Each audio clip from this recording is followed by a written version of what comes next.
Assalamualaikum warahmatullahi wabarakatuh. Kami dari kelompok 10 akan mempresentasikan tentang kasus korupsi M. Akil Muchtar dan peran mahasiswa dalam upaya gerakan anti korupsi, yang disusun oleh Ditya Wahyu Pertiwi, NIM T 2018-12-17, Firda Ayunasari, NIM T 2018-12-18, dan Nindi Rahmatyaning Wardani, NIM T 2018-12-38.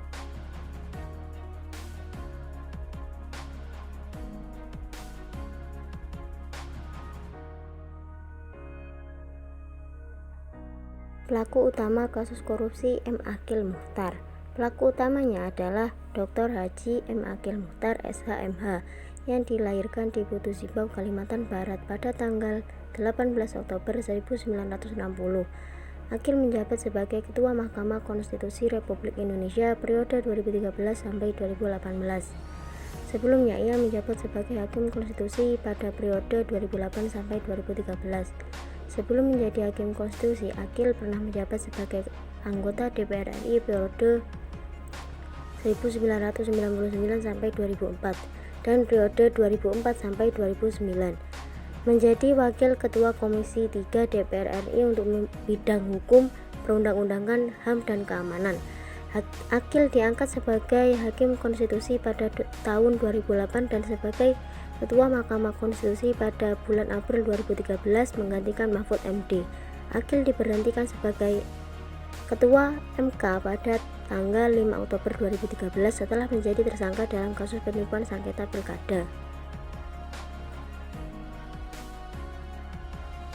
Adapun jejaring pelaku dalam kasus korupsi M. Akil Muchtar yaitu Hamid Binti, Hairunisa, Kornelisa Lau Antun, Susi Tur Andayani, Muchtar Effendi, Suzana, Romi Herton, Masito, Riko Menoza, Samsu Umar Badul Samiun, Rusli Sibua, Syahrin Hamid, Amir Hamzah Kasmin, Tubagus Cairi Wardana Kasan, Ratu Atut Kosiyah, Budi Antoni Aljufri, Muhammad Jufri, Muhlis Tapi, Raja Bonaran Situmeang, dan Alex Hasegem.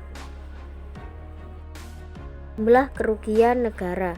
Adapun jumlah kerugiannya antara tahun 2010 sampai 2013, Akil menerima uang yang diduga sebagai tindak pidana korupsi dari beberapa orang, seperti Muhlis sebesar 500 juta, menempatkan sejumlah uang pada rekening pribadi, pembelian Toyota Kijang Innova pada 17 April 2012 dengan membayar tanda jadi melalui Daryono dan 2 kali pembayaran secara tunai.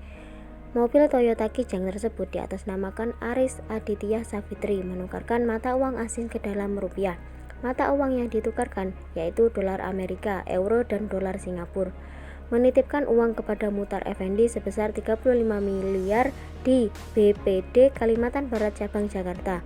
Uang tersebut digunakan untuk beberapa hal. Kasus korupsi yang dilakukan mantan Ketua Mahkamah Konstitusi M. Akil Muchtar merugikan uang negara sampai ratusan miliar. Dampak dari kasus korupsi M. Akil Muchtar. Dampak dari kasus tersebut adalah mulai dari mencoreng nama lembaga hukum di Indonesia, merugikan keuangan negara sebanyak ratusan miliar rupiah, mengecewakan semua masyarakat Indonesia, dan mengecewakan Mahfud MD yang merupakan mantan Ketua MK, mempermalukan bangsa dan negara. Namun, dampak positifnya adalah adanya pengungkapan kasus Akil Muchtar ini, KPK mendapatkan banyak kasus yang terkuak sehingga menyeret juga banyak nama para kepala daerah yang bersengketa saat pilkada dan menginginkan kemenangan berada pada pihaknya. Pengungkapan kasus korupsi M. Akil Muchtar. Dalam proses penyelidikan tersebut, KPK menerima informasi mengenai rencana penyerahan uang kepada Akil di kediamannya di Kompleks Widya Chandra, Jakarta. Sesuai dengan informasi, uang tersebut akan diserahkan kepada salah satu pihak yang diperkara dalam pemilihan kepala daerah Gunung Mas, Kalimantan Tengah. Dari pemantauan tersebut, sebuah Toyota Fortuner tiba di kediaman Akil Muchtar.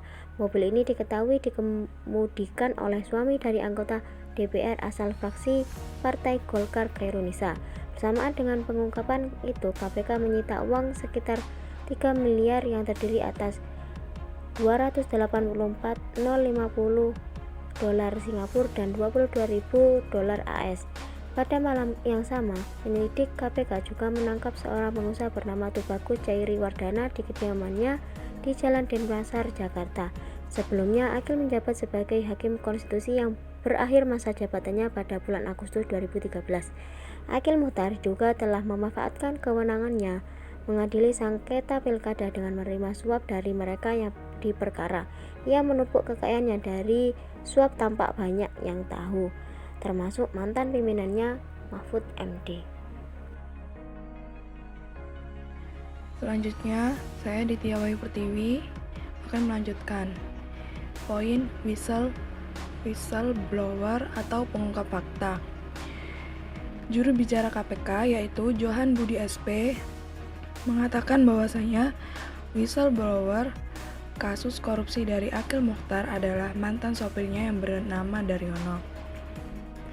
Sehingga KPK memberikan perlindungan kepada Daryono sebagai saksi yang mengungkap kasus korupsi dari Akil Mukhtar.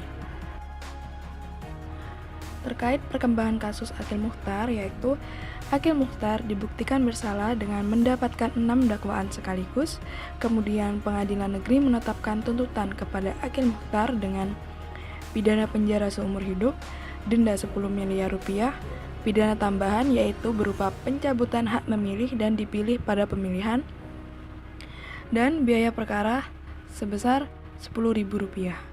Pada bulan Februari 2018, ketika Akil Mukhtar sudah divonis hukuman penjara seumur hidup, kemudian KPK membuat jadwal undangan kepada istri Akil Mukhtar sebagai saksi terkait kasus tindak pidana pencucian uang yang disingkat TPPU yang dilakukan oleh Mukhtar Effendi.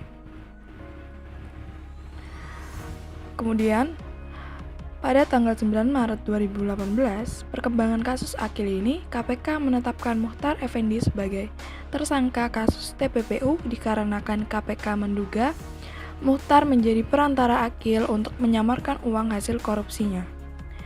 KPK menduga Mukhtar telah menerima titipan uang dari Akil Mukhtar sebanyak Rp30 miliar. Dia kemudian menempatkan, mentransfer, mengalihkan, dan membelanjakan atau mengubah bentuk hasil uang suap kepada Akil agar tidak terendus penegak hukum.